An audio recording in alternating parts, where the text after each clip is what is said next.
You want a Huggy? Yeah, I'll take a Huggy. So he's the king of Huggies. I call him Huggies. Oh. And he makes his own, he cuts them out, Yeah, give him everything. let the people see. Now, what's the point of cutting the bottom out? Well, I'll tell you in a minute. Do you want one or no? Yeah. Okay. We'll dig right into it. Folks, Here you go, brother. welcome to What Do You Say, Dad? A father-son podcast about life, OCD, and other bullshit. I am Hunter Sansone. Alongside me is my dad, my co-host, Gregg Sansone. Hello. There we go. And today we have a really special guest, my buddy, Mr. Evan Slaughter. Glad Evan, to be here. Welcome to the show, my friend. Glad to be here. Yeah. Cheers. Cheers. Oh, that's so cold. damn good. So Did you good. put that in the fucking freezer? I know what I'm doing, son. He doesn't have time. Does. for that. We've talked about it. temperature. Yes, sir. So I met Evan through a good buddy of ours who is also on the show, Mr. Miles Burris. Yes. Miles, he's a beast of a man, Beast. to put it lightly. So Evan, man, I mean, we were talking briefly before this thing. I feel like you've lived more life than most do when they're 90. From what you've told me, I mean, you're a veteran, hero, injured in combat, Afghanistan, Purple Heart recipient, biggest pickleball influencer in the world on social media, struggled with OCD for a lot of your life and addiction in other areas, recovered, turned your life around, man. Honestly, that's what this podcast, that's what this is about. You know, those types of stories. And my dad's had his own experience with that, and I have as well with OCD. But I think the listeners would love to hear just a little bit about that, maybe how you got to where you are. I mean, I know you mentioned the OCD thing came into your life at a real young age. Yeah. Yeah. So OCD, it was one of those things, I just didn't feel like there was a lot known about it, especially when I was younger. About 10 or 11 is when I was actually told by a doctor that that's what was going on, was OCD. But all my life, especially younger, I struggled with, I had these things, I called them my touches. I would have to do my touches. That's what we called them. And my touches were flicking the light switch a certain number of times whenever I would walk into a room. And it was never the same number. It was always until my brain was satisfied with the amount of times that I did it. So I would go into the bedroom to go to sleep at night, and I would just be standing there flipping the light switch up and down. And me and my brother shared a room at the time, my older brother, so I know that drove him crazy, because I looked like a crazy person standing there flicking the light switch. Were you doing it until you got a certain feeling? Yeah, it was like until I was satisfied in my mind with, okay, this is okay now I can go to bed. Right. That's why it was never like, oh, it had to be 13 times. It was never, I didn't even count the amount of times I would do it. It was until I was satisfied in my mind with, okay, I feel good about that now. Right. Now I can go to bed. And the light switch was just one example. I was always counting things. I would count the spokes of the rims on a car all the time. If I saw a vehicle, I'd look at the rims and I would count in my mind however many spokes were on the thing. Right. I would have to ask my dad all the time if he had his headlights on in the car. It could be daytime, it could be nighttime, and I knew the answer. I knew that he did or didn't, but I had to ask that. And it Dad, felt, felt good to get the on? answer. And it felt good to get the answer, and I knew I had to ask it. That was just a few examples of what was going on, and so I finally. My parents didn't understand it. I didn't even understand it. They took me to the doctor. We go to a pediatric doctor that I'd seen my whole life. He says, this is OCD. That's what he's got going on, and said that I would grow out of it. I remember I was in the room with the doctor, and he said, oh, he'll grow out of it. Well, I didn't ever grow out of it. It just changed a little bit and how I would have, how I'd have to do things. Right. They did start when I was a little bit older is whenever they started the medication. So the medication came, and I don't even know the name of what they gave me, but it was an SSRI. And man, I didn't like that. I didn't, one of the side effects on the prescription bottle is suicidal thoughts. That's one of the side effects. It's a little conflicting. It is. So it's like, man, I don't want to take something where the side effects are suicide. That Right. can't be good. This is supposed to be helping me, Yeah. with whatever's going on. And I think the reason that they did that was they just didn't have an answer, They just didn't know. So it has, I would say, gotten better as I've gotten older. I'm 39 years old now. It definitely has gotten better, but I still do things. I get it. Big one was locking the door. I did this last night, caught myself doing it last night.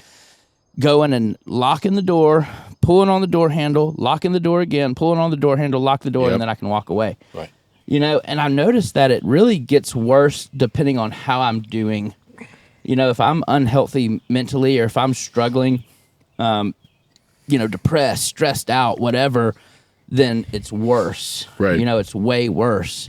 And so the drug addiction came into play because whenever I would use opiates, and that was my thing, I was an opiate addict only. I've never struggled with, alcohol. I can drink beers, drink socially. THC is something that I use that's been really helpful in my life. Opiates were the only thing that when I took opiates, I couldn't stop taking them. That was the only thing that was dangerous for me to take. But I liked taking them because I didn't have the obsessive compulsive issues Right. when I was, fucked up on opiates. Did the opiates come into play after your time in Afghanistan? Was it kind of triggered through that, or was it even before that? So I get there, I'm in Afghanistan, and about a month in, we're going to replace the unit. The unit, when you get in the country, there's a unit there, and then you come in and replace the unit. And so basically there's a transition period, and that unit that's been there spends the next several weeks, 2 or 3 weeks before they go home, Right. training you on what you're doing in the area and, meeting the people and all that kind of stuff. Right. So while we were in this transition period, about literally a month into being in Afghanistan, we hit an IED. And so IED, an improvised explosive device. I'm the gunner of the lead truck. There was really 2 blasts. There was a convoy that had gone ahead of us. The lead truck of that convoy struck an IED, and it blew the doors open and dumped one of the guys out, the commo guy that was sitting in the back seat behind the driver's seat. It dumped him out, and the truck rolled over and squished him and killed him. So we were coming in to pull security and help with that situation, and there was a secondary IED. So I was the gunner of the lead truck of that second convoy that came in. We hit an IED, and I was in a stand-up gun turret, like on a gun. On top of the vehicle? Yeah. And so when I did, I remember I was standing on these ammo cans because I'm short, and I needed to see, so I would stand on ammo cans to make me higher. And when I did, from the blast, like I end up rolling my ankle and then kind of getting some bumps and bruises. And when I rolled my ankle, I dislocated a tendon in my left ankle. And so my whole leg was swollen. I was jacked up from that. And I was given the option to leave and go potentially have surgery on my ankle, which would have happened in Germany. Or I could let it heal as it was and just kind of go on. And if it gives you problems later in life, you can have surgery on it then. Right. So I decided to stay in Afghanistan, not have surgery. And so I did the whole 12-month deployment in Afghanistan. Why'd you decide that? Because I wanted to be there, That was the main thing, is I wanted to be there. I liked being there with the team I was on. I was, in my mind planning to already spend a whole year there in Afghanistan. I wanted to be there. Yeah. So I decided I turned down the surgery. I stayed in Afghanistan. I let my leg heal while I was over there. I wore like a boot, one of those medical boot things. I would wear that. They moved me to where I was driving for a little while so my leg could heal. But by the end of the deployment, I was back, doing everything that everybody else was, walking around and dismounting and going on missions and stuff. Wow. But that's when the opiates came back into play. When you were managing the pain on that? Yeah. So they were giving me opiates, and I got hooked, on opiates again while I was over there. And, in my mind, it was justified. I was telling myself it'll be different this time. I'm being prescribed the medication. I'm supposed to have it. I've got, I've what got do a they good feel excuse. like when you're using them? For me, and I hear this with a lot of opiate addicts, a lot of people that don't like opiates, they'll say, when I take them, it makes me feel tired or, How about you? For me, it gives me energy, Got it. I enjoy it. Like I'm a euphoria? up and like euphoria, but You don't feel plus fucked up. energy. You feel I don't great. feel fucked up. I feel good. Yeah. That's easy to get addicted to. So easy. Fuck yeah. Because it's like once you feel that way, it's like, well, I want to feel this way all the time. So how does it implode on you? How does it go bad? Well, that's the problem is You become dependent. you become dependent, and then, you know what, inevitably things get worse to where it's like, all right, now they're not even really making me feel any kind of better way, but I have to have them to function. Oh, fuck. And it takes more of it, you know, so I got to take a bunch of it. I got to function. I got to, so you're not getting the benefit anymore. Yeah, it's not fun. It's not the same feeling. Did you find that suffering from addiction? What was the effect that you felt addiction had on OCD for you? Was it a thing that made your OCD worse? Did it subdue it to where you didn't notice it as much? Or was it did it complement each other in any sort of way? Or were they just completely separate worlds for you? Yeah, for me, you know, taking the drugs, it was almost like I had a distraction from the OCD. Yep. You know, that's what it really was. It's like taking the drugs and you know, being on opiates, I wasn't really struggling with the OCD issues because I had a distraction. You had What was the distraction? Just being fucked up for one. You know, But you didn't taking feel something and being fucked up. fucked up. Yeah, but you're still mentally You're not altered. there. Yeah. You know, and it's like when I would take something and I Okay. would put the drugs in, I felt relief. Yeah. And I knew that I was going to be okay in my mind, you know, from taking it. It's like, And okay, now I've taken them and I'm all right now. And OCD is so much about control. You want control. You want to control that the light switch feels right and all this stuff. And you want to control the locks and you want to control all the things. So it almost sounds like the opiates took away that need for you to be so firmly in control with those other areas because you're just feeling good. Right. So I got to ask a question. You may not know this, but what is the difference with psychiatric medication that's prescribed and something like opiates? Yeah, so the psychiatric medication, which what I didn't like about it is even the doctor told me, he was like, it's going to take a couple weeks for you to actually notice, you know, a difference. Right. Whereas with opiates, it's an immediate thing. You know, like I take opiates and I get fucked up immediately. Yeah. So I'm assuming the psychiatric medicine, which I do take some, is. I mean, I know it does because I've taken you know a minimal dose for 20, 25 years now. It doesn't cause what you're describing with the opiates. You're right, exactly. With the crash. Right, and that's why I didn't like them because I wanted the immediate effect. Got it. Like Extreme I wanted effect. that. Yeah. You weren't going. But here's what's interesting with you. You're a guy. So watch this. You're a guy who likes a challenge. Right. That's why you went into the military. Is that what we call it? What did you do exactly? You went into the which branch? Oh, Army. Okay, so you went into the Army. Yeah. And so you went into the Army. And because you like a challenge, you're a physical guy, you're a competitive guy, you like a challenge, you excelled in there. What comes to my mind is, and I'm a similar type of person, not at your level, but I'm a similar type of person. But what comes to my mind is, what was the difference? Why wouldn't you have that same mindset and commitment with wanting to improve yourself internally and emotionally? Well, it sounds like that came into play after the fact. No, instead of just but the immediate you were saying. That other shit's not immediate. Right. Am I right? That training and shit's not immediate. You had to go. Right, no. Yeah, I think for me it was more of like it started out with, I liked opiates because I would get high, you know? Just the feeling of Naturally. it. And I would, Sure. so I would put them in, you know, I would take opiates in, and then, you know, in 5 minutes or so, I'm starting to get fucked up, you know? So that's what started it. And I liked it because of the euphoria. Yeah, it's addictive as hell. And, you know, it's physically and mentally addictive. So at some point, you do it long enough, well, now you're physically, if you don't take it, you feel like shit. It feels like you have the flu times, you know, 10 in some instances. Oh, fuck. I understand. So now you have to do, you know, and really once you get through the physical part, it's like the mental part is what's really, really tough, because I felt like, you know, if you woke up every morning, right, and you took this magical pill, and I used to describe this to my mom as a kid, I can remember thinking, this is before the addiction, this is before all that. I would tell her, I was like, I just wish there was some magical pill I could wake up and take one of every day,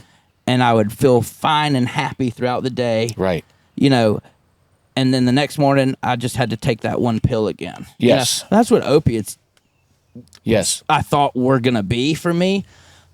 But because of the inevitable crash, you know, like, well, now you got it. Now it takes, there was a time where I was taking at one time 20 Loratab 10s.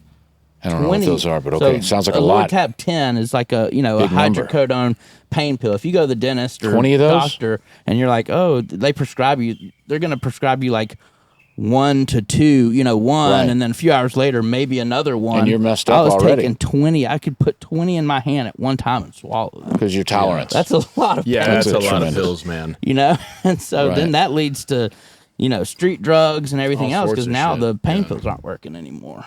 Yeah, it's a lot. So you went to rehab, obviously, for help. And when you were in rehab, is that when you discovered our favorite goofy little game in the world, pickleball?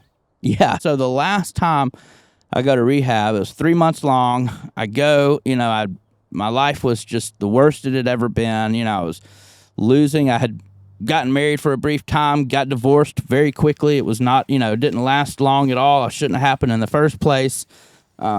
My life was falling apart, you know, so I'm in rehab, 3 month long program. And while I'm there, they have a pickleball court. And I remember some of the guys were like, hey, man, you ever played pickleball before? And I said, well, no, I don't even know what that is. They introduced me to the game, and I immediately fall in love with it. And I fall in love with it because we're laughing, we're having fun, we're moving our body again. You know, It's like physical, but it's also fun to do. So I start playing pickleball in rehab. And then whenever I got out of rehab, I continued to play pickleball. You know, I get out and I found a court, I found a group of people to play with. And it was right around that same time as when I started just making funny videos and posting them on TikTok and Instagram. So I've got this sport, you know, I'm playing pickleball. I love it. And then I start making the comedy videos around it. And a lot of them were based on pickleball because it was what I was doing at the time. Well, what I love about pickleball is, in and of itself, that sport is humorous. It's hilarious. You just look at it even without trying to add comedy to it. You just watch somebody play the game and it's funny. And that's where I'm guilty in the same way of I that was my addiction, was pickleball. And we hadn't even met yet. And we weren't even connected. And I was going and I was competing in these pro tours, and not at the pro level, but like at the 4 or 5 level, and I was really committed. I was going to these, I went to the Masters, I was going to these different events, and it was a real deal for me. I mean, for a long stretch, we played in a tournament together. We did a doubles tournament together down in Naples. Oh, nice. Yeah, man. I mean, so that sport, I was addicted. I was playing like 5 days a week. Yeah. I mean, I was obsessed. And then one thing leads to another, and then you and I got connected and started talking about it. But yeah, I feel like it's such a healthy outlet. I mean, not just. I mean, my dad and I have talked about this before in previous episodes, which is just dealing with any sort of thing, may it be addiction, anxiety, depression, OCD, any sort of mental health. Yeah. You get out and you move physically. You do some exercise, you play a sport, you do hard shit, you take a cold plunge, whatever it is, that usually 9 times out of 10 for most people, by the end of that, you're going to feel better.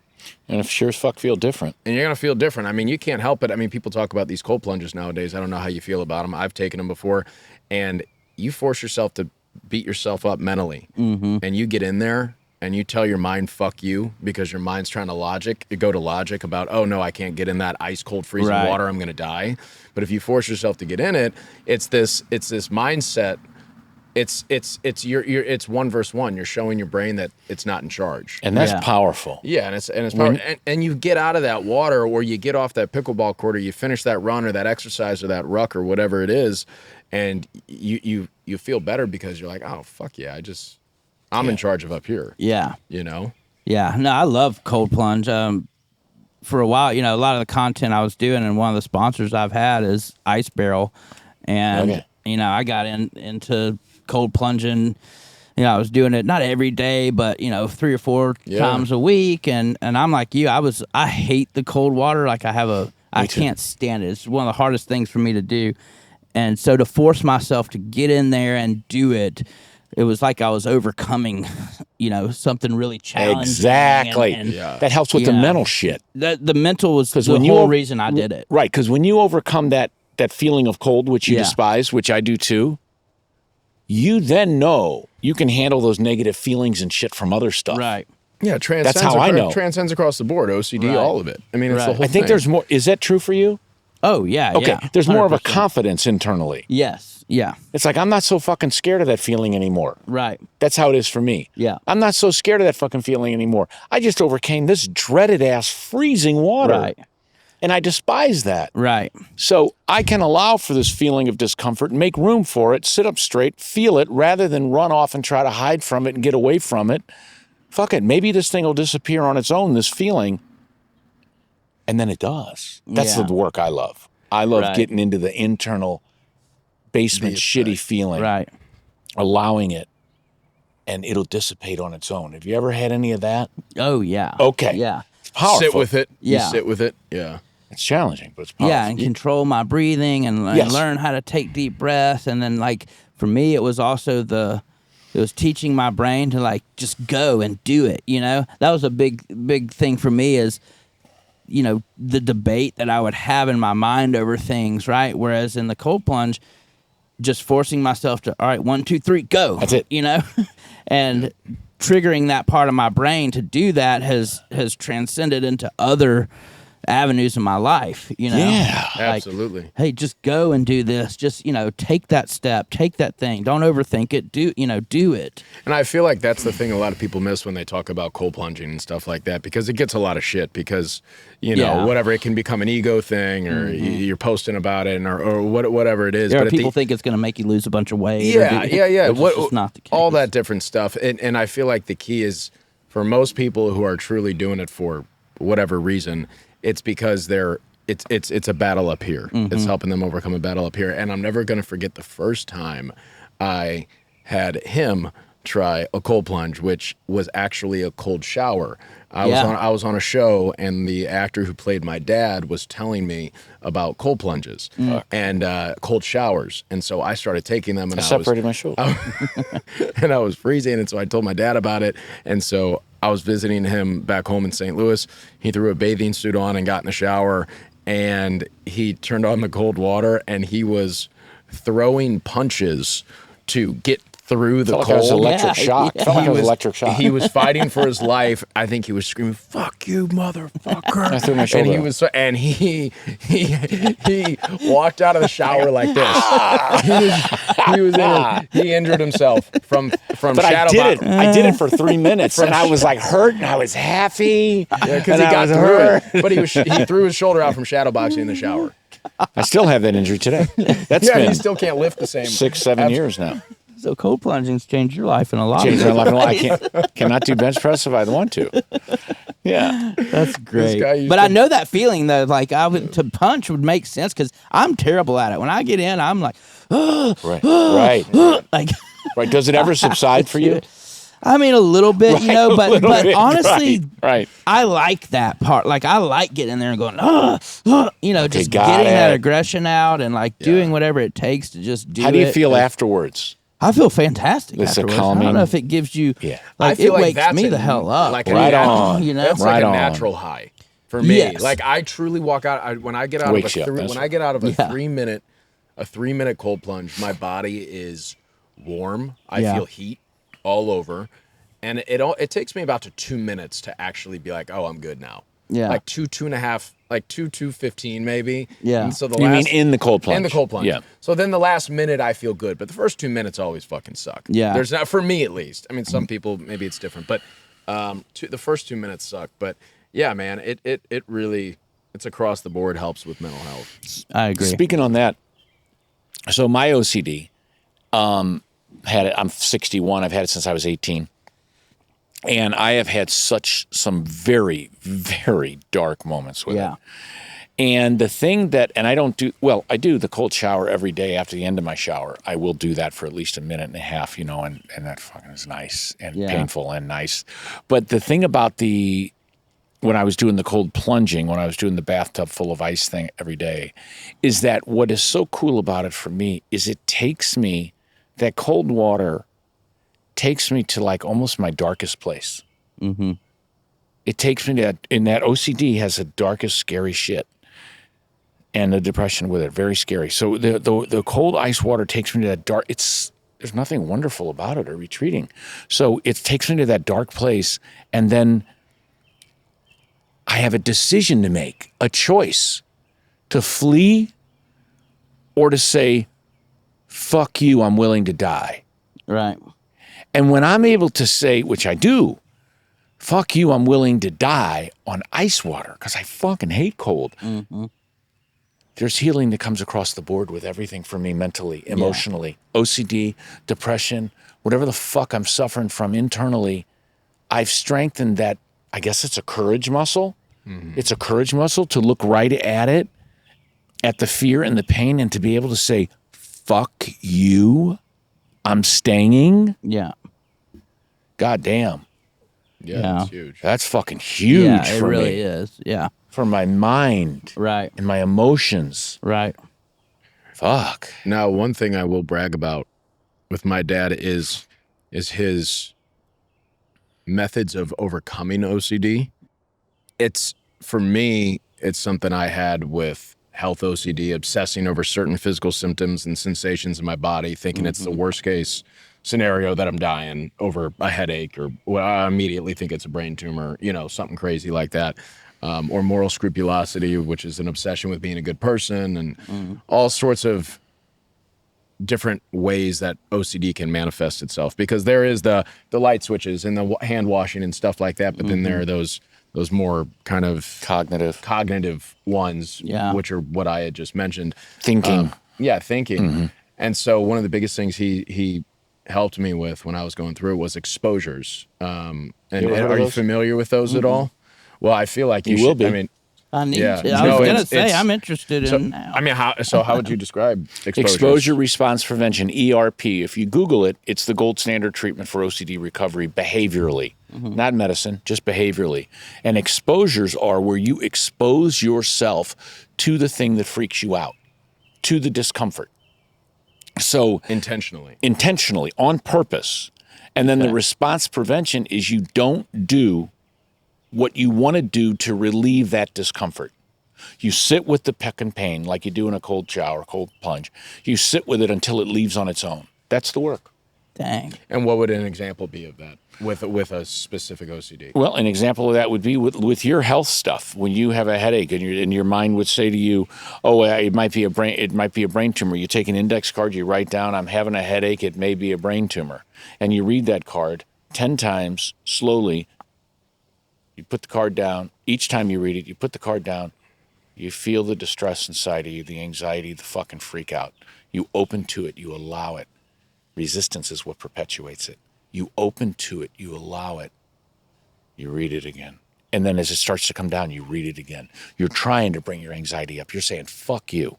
Fuck you, OCD. Fine. Come on, fuck me more. I'm going to bring it to you. So, and then you keep doing it. And then what happens, Hunter?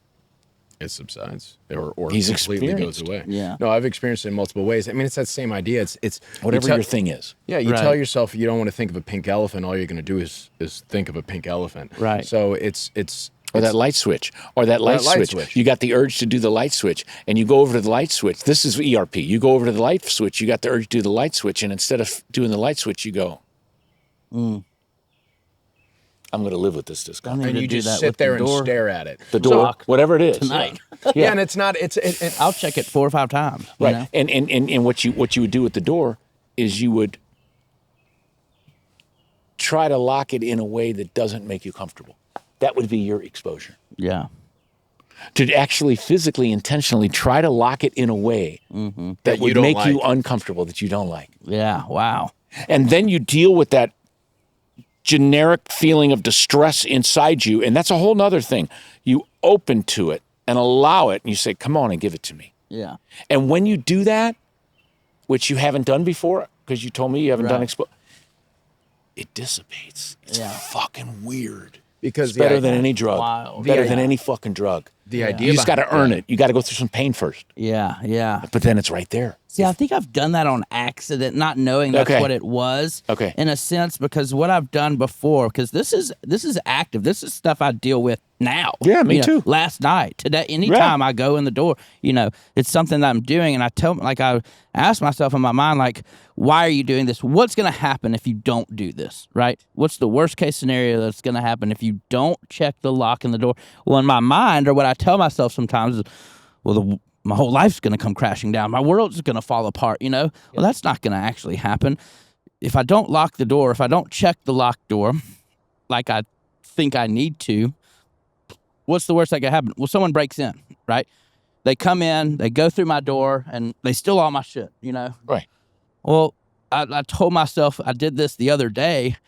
I told myself when I left, because I knew, I do it with the back door too. I'll do it with the porch door and the front door. And it's not just like a checking to make sure it's locked. Oh, no. It's, what's going on repetitive upstairs. compulsion. Yeah, that's So right. I tell myself, well, you know what? If someone comes in and they, if it is unlocked, whatever, someone comes in and steals all my shit, I'm good with it. And I just walked off and left. That's exposure. That's it. And I have You to do that it's not intentionally. easy, but it's No, it's not easy. Because OCD, but it'll build every part of your life. Because OCD wants That's certainty. OCD wants certainty. You want certainty. That's the bad drug. Certainty is your bad drug with OCD. You want All of certainty. ours. You want certainty that nobody's going to break into your house and steal your shit or kill you. Yeah. Whatever. He really wants certainty for a feeling. Yeah, for a feeling. Yeah. You It's want just certainty. that's the subject. And so it's getting to a place of having to accept Yeah. being uncertain. And this thing could happen. And here's the beautiful thing about that, though. When somebody told me that, I said, what are you fucking out of your mind? How am I supposed to goddamn live like that? Yeah. And he goes, well, you learn to. And then he never explained it because so many therapists suck. Mm-hmm. But I basically finally learned that you can actually, this is the key, you develop this tolerance, just like you do for the cold water, for uncertainty. And then it no longer bothers you. And you don't have to have this certainty anymore. That feeling won't be there anymore that you got a light switch fuck yourself with. It won't be there anymore. When you do this, because you develop the tolerance for uncertainty. And how do you develop a tolerance for uncertainty? You do what scares you over or you don't do what makes you feel good compulsively over and over and over again until it no longer bothers you. Yeah. And then you're free from it. That's the title of the book that I wrote, Commit Emotional Suicide. And the word suicide is triggering, and I probably shouldn't have used it, but it's what gave me my life back. Well, it grabs people's attention. This therapist out in New York told me, Greg, the way you beat OCD is you have to be willing to do what feels like emotional, that if you do it, or don't do it, it feels like emotional suicide. You have to feel like you'll die if you don't do it, and you have to do that over and over and over again until it no longer feels like emotional suicide. And then you won't have to go searching for relief. Relief will find you. That's good. You're fucking right. That's good. And that is true words, no bullshit. Right. No, I agree, because that's what it is. It's with the door locking and all those things, and it's more than that too. I do it with other ways.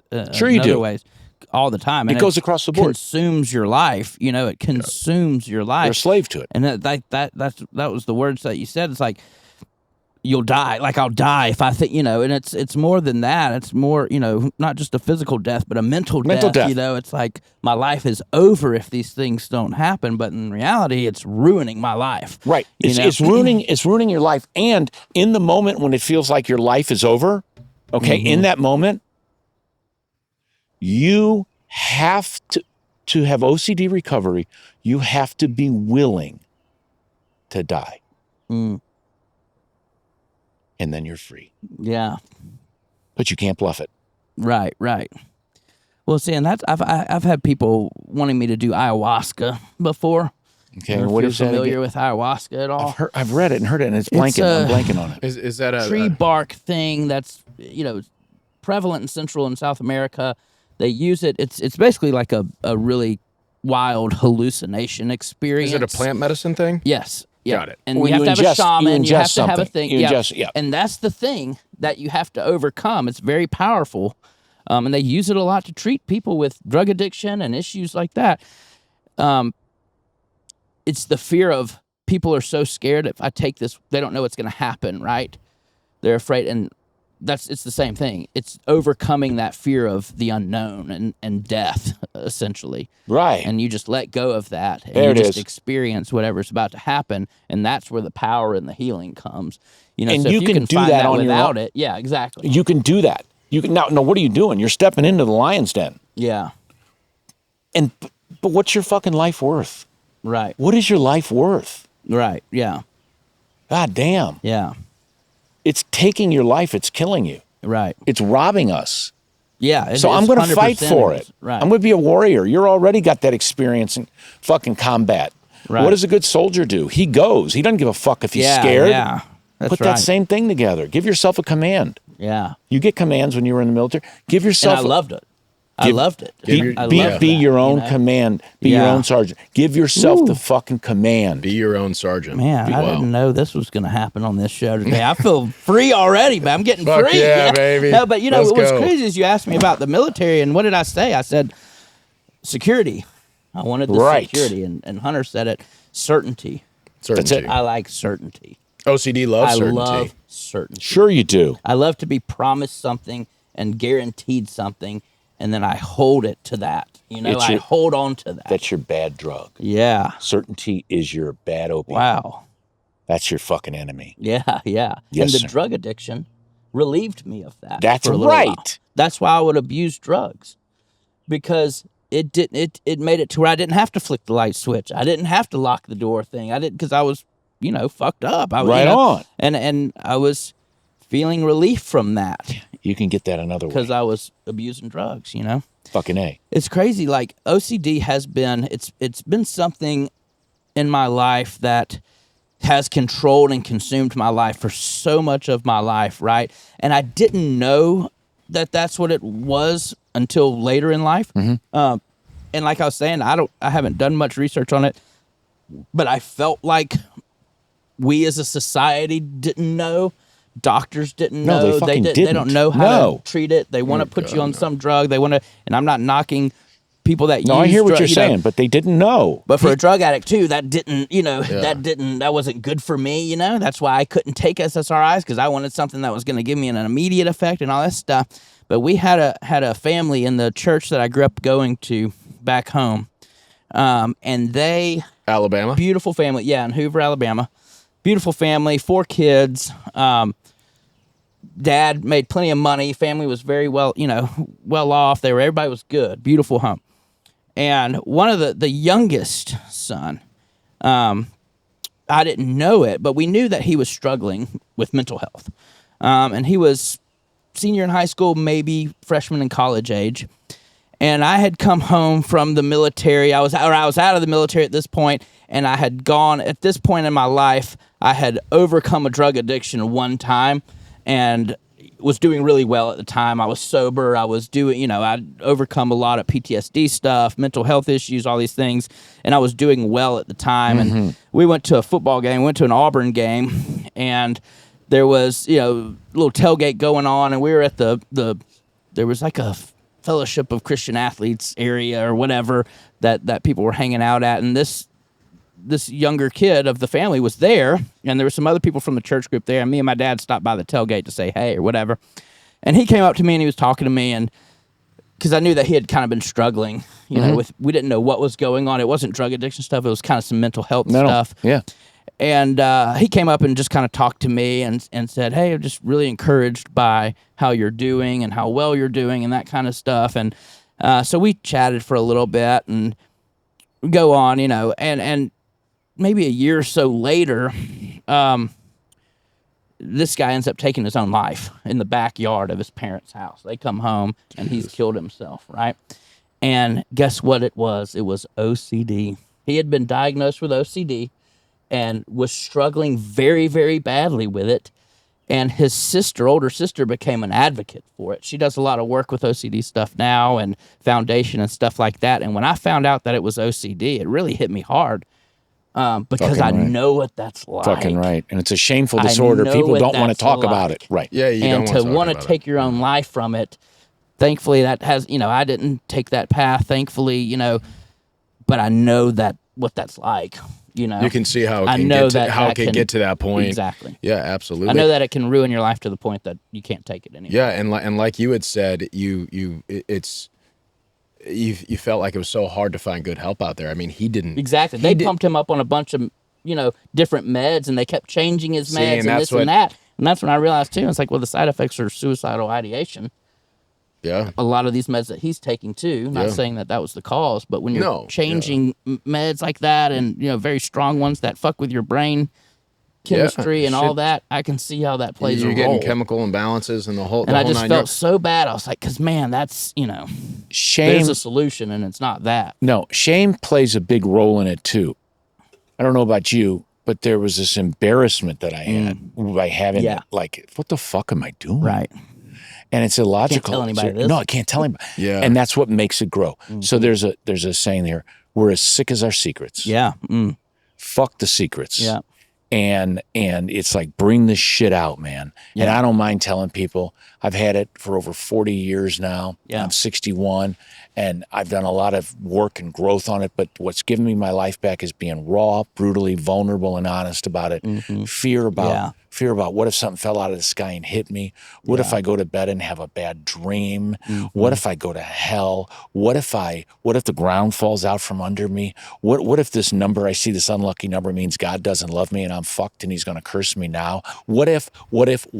It's all fucking what if on this other OCD. Now yours may not be what if. Yours may just be strictly the getting the right feeling, they call that. Yeah. Which is, I forget the title of it, but it's a textbook example, getting the right feeling. It's synonymous to symmetry, where you want this balanced feeling, but it's the same kind of, you want that feeling. That's why people wash their hands. They're doing it till they feel clean. How the fuck do you feel clean? You're either clean or you're not. Yeah, it's a mental It's a mental thing. Yeah. So whatever. But I just forgot my train of thought again. That happened yesterday. He did that yesterday. It was very funny. See, I do have the what ifs a little bit. Oh, you do? Okay. Well, see, Okay. but my point is, Thank you for taking me back. Well, no, like I'm learning right now in this moment more about my OCD, because like I said, other than what I experienced with the doctors and this and that, and then just knowing that that's what I have, I've done no work on it. Okay. I've done no work on it. And as you're talking about the what ifs, I'm sitting there going in my brain, well, yeah, I do that too. Yeah, my you love biggest certainty. is the fear. Right. Yeah. I do a lot of what ifs. What if no one wants to hire me to make content anymore? That's it. And I lose all that income, and I lose what I have going on. What if my Instagram account goes away? What if this happens? What if Yes. And it's those kind of fears that take me down to that really, really dark place. And then I notice that when that's happening, that's when the other things happen. That's when the door locking gets worse. Good awareness, Very, man. very Good worse. fucking personal that's insight. when the counting of the spokes of the rims gets worse. That's when when I'm in that mindset and that's what's going on, it triggers all the other things to get Identifying That's those triggers. beautiful that you have that awareness. That's what I'm saying. I'm realizing that now. Like, beautiful. Beautiful. Yeah, man. That's what That's it's what's about. powerful. You damn right. You damn right. Wonderful That's shit. big, man. I mean, work thanks with you. Yeah, we should. Yeah. We fucking should. No, you guys Because I've been looking for a therapist, and I don't They're hard to know the they're right hard. one that I They're need. hard. See, you are an aggressive guy, and like I am. So like all three of us. Like right? all three of us. Intense, and In- that's our biggest strength in a lot of ways, but also can But when you learn where to channel that properly, watch this. When you learn to channel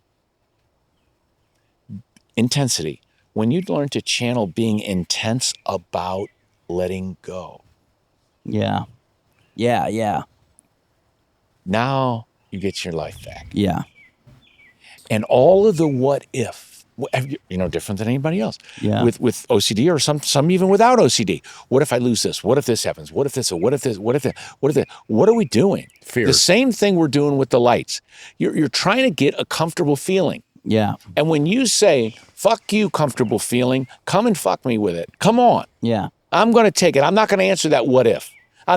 Don't answer it mentally, feel it physically. Mm-hmm. There it is. Yeah. Leave the question mentally unanswered. What if my Instagram account goes away? And drop down into your body with that horrible feeling and just kind of hang out in that generic feeling of distress and watch what happens. Yeah. Sit in You it. won't Don't be- try to run away from it. You won't be disappointed with the yeah. result. Don't try to run away from it, because that's the biggest thing we do with OCD. Yeah. Is we want to feel good. But fuck the thought. Yeah. Go to the feeling of distress, open and welcome it. Don't resist it. Yeah. Open and welcome it, and kind of hang out in there and be fucked for a little bit. Right. And then you'll notice, what the fuck's going on? Yeah. It lightens up. Man, It's the best that drug is you've so ever had. good. It's Yeah. the best fucking drug you've ever had is behavioral modification, behavioral exposure response prevention. It's unbelievable how it works. It's so fucking basic. And I think a lot of therapists don't like to teach it because they're afraid their patients won't come back because it requires hard work. It's scary. Right. Now, it's not- scary. It's not It's fun. scary. It doesn't always feel good. No, Yeah, And that's fuck the biggest no. thing I think people Yeah. miss is they think recovery is just going to be all about like kind of feeling good. Right. And No, it's not. In my Not. experience, it's Yeah. not. But look Yeah. at this. Does a cold plunge feel good? No. Do you love doing a cold plunge? Right. Oh, yeah. Does it feel yeah, good? Yeah. I mean, no, not physically. But you no. still do. See? Yeah, I like It's the same- results. You that's- like the end result. Yeah. Yeah. But it's the same fucking thing. Yeah. It's the same kind of deal. And the more you do exposure work where you go purposely to the discomfort, the more you do that, the quicker it'll flip from being uncomfortable to this is kick ass. Yeah. Like jumping out of an airplane. Yeah, Scary yeah. as fuck. Right. Then you look forward to it. Right. Yeah, that's right. This shit becomes the same way. You start to look forward to that distress because you know at the end of it, it turns into fucking energy for you. Yeah.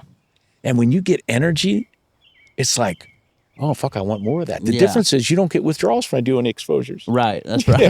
yeah. You're not physically addicted. You know. Yeah. It's really crazy. fucking crazy cool. And it's cool to hear like saying that because I was going through something recently, and my manager Lisa, she's more than a manager. She's not just a business. She came into my life for a reason, and she's very much someone that really speaks into my life and helps me with direction and helps me see things. She's Oh, a very cool. spiritual person. She's really, nice. really powerful. But she had said the same thing to me recently because I was just really just in a bad place. I'd been experiencing a lot of anxiety recently, and I was really bringing it on myself, and I was, going through just all this different anxiety issues and just really stressed and, isolating and not wanting to leave now, from the apartment and just really not in a healthy space, which, I think we all go through at some point, and it's just, and it happens, Yes, it does. And that's what she had said. She said, well, Evan, maybe you need to sit in it. Maybe that's what's, maybe instead of trying to fight it or look, because usually when that happens, that's what I told her. I said, usually when this happens, that's not a good sign. Whenever I feel this way, I'm doing something. If I'm not already using drugs, like that's usually where I go for answers or Relief. results. Yeah, relief. And that's what she had said. She had said, well, maybe you just need to sit in this feeling and feel it and experience it and be okay with feeling that, Yes. And that's scary as hell. Because Scary as I don't hell. want to do that. I don't want to feel this way. Why would I want, why would I sit in it? Why would you sit in it? And I need to get out of it. And the way out of it is in it. Mm-hmm. That's the irony. Yeah. The way out is through, Yeah. not around. Yeah. And the truth is, Wow. you That's gold, Yeah, man. yeah. The way out is through. is through, Yeah. not around. It's like you're in prison, and the only way you're going to get out is by going through this human fucking waste Yeah. shit for 100 yards. You got to wade through it. Yeah. Are you going to do it? That's You'll be big. free. Yeah. You can't go around it. There's no choice. You got to go in. Mm-hmm. And in the beginning, when you're not used to it, and you have somebody that helps you work with this, it makes all the fucking difference in the world. And the other thing I wanted to touch on is you can do it a little bit at a time. You don't have to do all of it. You can sit a little bit at a time. And the other thing is isolation you mentioned. That's what it wants you to do. You have to say F you to isolation because it grows. Bless you. It festers and grows. You have to say F you to Yeah. isolation, and don't isolate. You have to do what you don't want to do. And then you'll get what you've always fucking wanted. Man. God, that's huge. Yeah. Don't isolate. Don't do the immediate thing that your fear and OCD wants you to do. You give it one of those fuckers and say, I am willing to be uncomfortable for my recovery. I am willing to be freaked out for my health. I am willing to die for recovery Right. because I'm a fucking man. Right. and I want the highest level. I want to look back on my life and know that I gave it my best. And fear, anxiety, discomfort, what-ifing is not my best. It's my worst. And I say no to your ass. Yeah, well, there'll be a price for it. Fine, bring it on. I don't care. My number one commitment in life is to recover from OCD. It's not to be safe. It's not to make money. It's not to not die from some disease. It's not to do anything. It is to recover from OCD is my number one commitment. That's how you recover from OCD. It must be number one in your life. Yeah. And when you recover from when you make it number one in your life, you will recover. And when you recover from OCD, every part of your life is affected positively because of it. Yeah, yeah. All those what ifs are fucking gone. Now they're all fucking much better than they were prior. Yeah, and then imagine you just got to suspend them. Suspend them. Right, right. Imagine what you can do in life, you know. It's happened when to you're me. free from that. It does. Know? It's happened to me. Or it's when a you wonderful take that energy life. and put it into something useful and good. And because that's what I've experienced in a way, especially with growing the social media stuff is, you know, I got off the drugs. I went to that place for 3 months. I got in a place and getting off the drugs is it's not about just getting off, you know, it's not, yeah, drugs were were a problem and they were doing, but you got to fix why you were doing the drugs in the first place or figure that, you know. And so that's what I had experienced and have experienced. And then when I did that, I took all that energy that was going into, you know, using drugs and doing that whole life, you know, living that whole life, and I put it into something that I'm really passionate and creative about. And what happened? And I mean, it's changed my life, you know. So that's like, yeah. But then you go in and out of it, you know. Of course and so it's you do. like I gotta, you forget. I have to do something. In order, that's why I've been looking recently, like, well, I need to do something. I need to, because I start feeling stressed out again and anxiety. And you need a structure, repetitive. Yeah, I need to treat it. I need to be doing something to treat it, and I'm not treating it. So that's when I start to, well, do I need to go to AA meetings again, or do I need to, no, I need to find a therapist. I need to do, you know. Something. I got to figure something You're out. on it, though. You're on it, though. Yeah. You have good insight to yourself. You really fucking do. And yes, you do, and you should. And that's what you do. And you stay with that because you're recognizing your pattern, and you're saying, I don't want this shit. And I need help to not do it. Yeah. And that's the way it rolls. Yeah. Fuck, I've been in and out of therapy and coaching for 30-something years now. Yeah. And it's beautiful, man. Right. You learn it. You learn it. It's a big, dark demon you say, fuck you to. Right. And there's power in that. Yeah, yeah. That's Man, you could move a tree, you feel like. Right. Throw your shoulder out like I did trying to take a cold shower. But at least you feel that way. Yeah.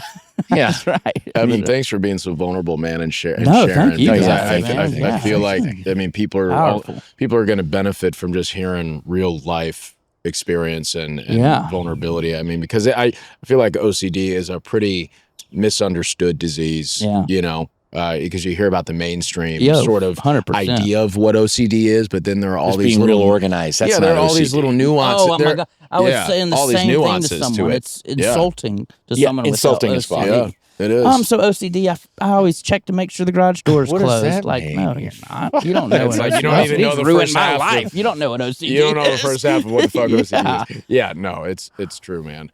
Well, I think that's probably a great place for us to wrap up. I mean, we could talk all night, but Yes, we could. I mean, hey, we got to have you back on the show. I would love to. Yeah. And if anybody has questions or comments for next week's episode or just in the future for Evan, you can find him on social media. And my dad and myself, feel free to comment below on any of the platforms, and we'll get back to you guys and do our best to answer the questions. Be vulnerable and go strong and go into it, brother. That's what it's about. Go through it, right? Brothers The and way sisters. around it is through it. Through it. The way Yes. to get through Yes. it. Well, guys, thanks for tuning in to another episode of What Do You Say, Dad? And Evan, thanks again, man. Thank we you, really guys. appreciate you being here. Thank y'all. Dad, that was some insight. Beautiful, Hunter. Yeah. Thanks, All right, everybody. guys. All right. Do it.